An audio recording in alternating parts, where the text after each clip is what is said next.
when you look at the NFC and the AFC, they're built differently. When we talk about the AFC, it's, well, Mahomes, Lamar, Burrow, and Josh Allen. The Bills, the Ravens, the Chiefs, the Bengals, those are easily the four teams that are going to be competing for the Super Bowl.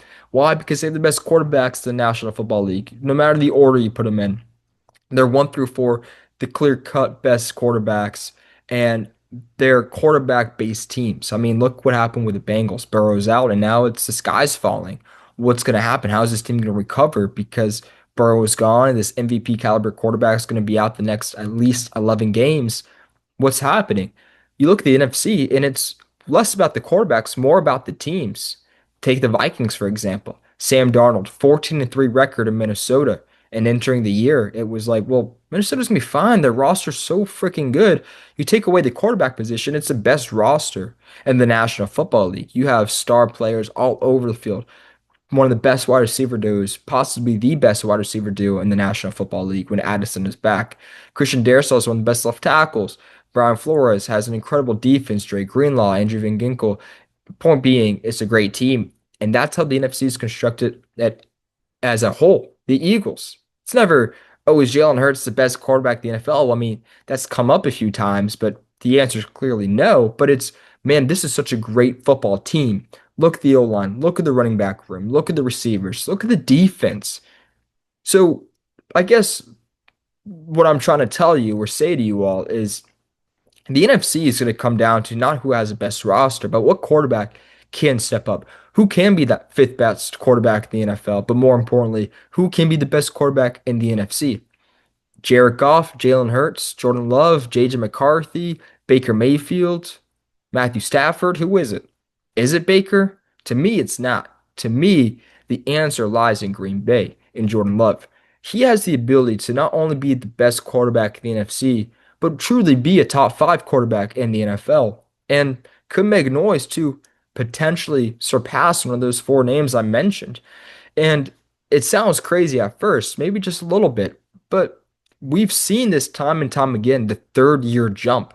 We've seen it from great quarterbacks. We've seen it from modern day quarterbacks. Josh Allen, when we see finally put into MVP conversations, his third year in the NFL. Joe Burrow, his best season in the NFL, that really cemented himself as one of the best quarterbacks in the National Football League, was his third year. That's when he led the Bengals to the Super Bowl.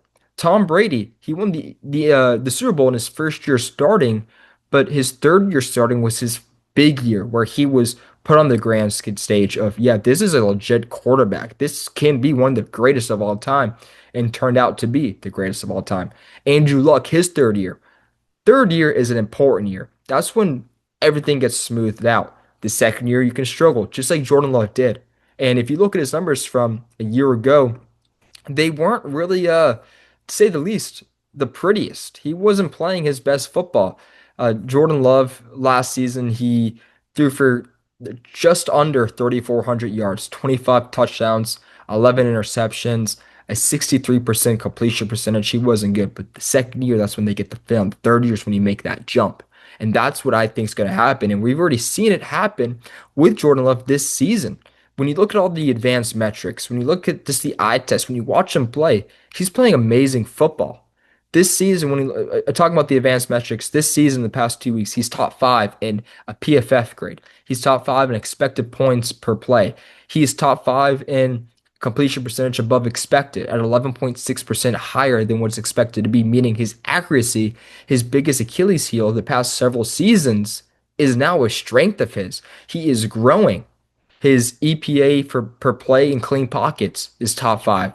His average depth of target is number one in the league at 12.5. He's willing to go deep. He goes deep and he hits it. He does well. And sure, you can point out the Matthew Golden miscommunication where Jordan Love overthrew him a couple times the past game against Washington.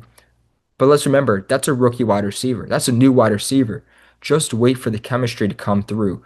Perfect example of accuracy being now back and better than ever was a Jaden Reed touchdown. It did get called back, but it was an absolute dime to Jaden Reed in the corner of the end zone. A beautiful throw by Jordan Love. And something that gets lost in the whole shuffle of things is Jordan Love has been really good since 2023, right? We talk about Jared Goff, most passing yards in the NFL since 2023, second most passing touchdowns in the NFL since 2023. But look what Jordan Love has done. A quarterback, keep in mind, that has just since 2023, those are his first 2 years as a starting quarterback. Baker Mayfield, Jared Goff, former number one picks, quarterbacks that have been around the block on multiple teams. Jared Goff had Sean McVay to start, and then he went to Ben Johnson. He's a great quarterback, but he's had a great staff around him, and he's been put into some awesome situations. He's a phenomenal quarterback, but I guess the point I'm trying to make is it wasn't like since 2023, it was his first 2 years starting. Okay, he's been in the league for a couple years now, a long time. He's 30 years old. Jordan Love, on the other hand, has only started 2 years since 2023, excluding this season. But since 2023, Jordan Love is 10th in total passing yards, 8th in average yards per attempt, 4th in passing touchdowns with 61, fifth in the best touchdown percentage at 5.8%. And passing yards, he has just over 8,000 passing yards since 2023. His completion percentage was his worst mark, tied for the third worst in the National Football League at 63.9%. But as I mentioned before, that has already been shown to become a strength or at least not a weakness. He's been really strong at it. And in large part, the reason why I'm confident it's going to continue, the reason why I'm confident he's going to continue to take this next big step is because of the head coach he has around him and Matt LaFleur. Matt LaFleur, his name should be mentioned when you think of Sean McVay, Kyle Shanahan, Andy Reid as the greatest offensive minds in the NFL. LaFleur has been nothing but special for Green Bay. He came over to the Packers when Aaron Rodgers was the quarterback. Aaron Rodgers won his last MVP in 2014. Then he suffered a terrible collarbone injury in 2017. And since 2014, he was always great, but especially after 2017, he was never the same. He wasn't the Rodgers we have always known and loved as one of the greatest quarterbacks of all time. He was solid. He was great. Don't get he was still a top 10 QB in the league, but he wasn't the Rodgers we saw. And it looked like, hey, well, here comes his age 35 season. Here comes the typical downward slope off the peak where he starts to crash as a starting quarterback. What we see in the NFL time and time again. But LaFleur came around, and although they weren't necessarily best buddies off the field, when they were on the field, LaFleur brought out the best in them. They were able to communicate. And point being, LaFleur resurrected Rodgers' career. In 2020, Rodgers won MVP. In 2021, he won MVP again. He won back-to-back MVPs, the first quarterback, first player to do so since 2003 when Peyton Manning went back-to-back. He did that with an older Aaron Rodgers. And the thing that stuck out to me about what he was able to do with Rodgers, well, we'll talk the numbers. I'll just lay them out. The passing yards. He threw for over 4,100 passing yards each season. In 2020, he had 48 passing touchdowns with three rushing. In 2021, he had 37 passing touchdowns with three rushing touchdowns. He had five interceptions in 2020 and only four in 2021. But the thing that caught my eye, the reason why I'm extremely confident in the Jordan Love jump is his completion percentage. In 2020, Aaron Rodgers had his highest completion percentage of his entire career at 70.7%.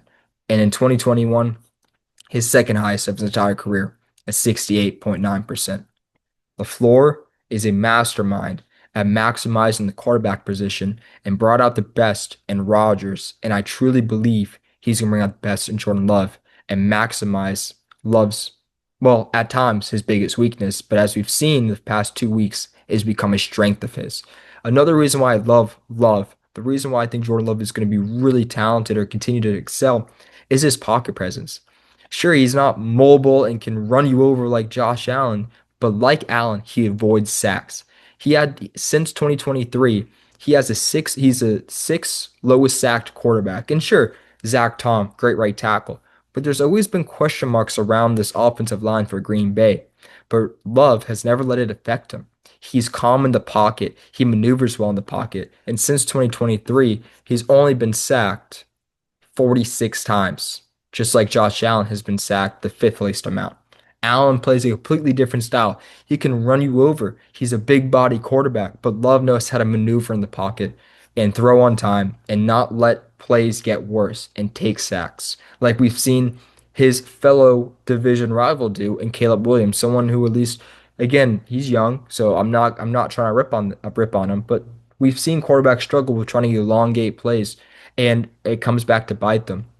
This season, Jordan Love has a 9.5 pressure to sack rate, which is the lowest in the NFL, meaning out of a scale of 100%, every time he should be sacked, he avoids it. He's only been sacked 9.5% out of the times he should be sacked.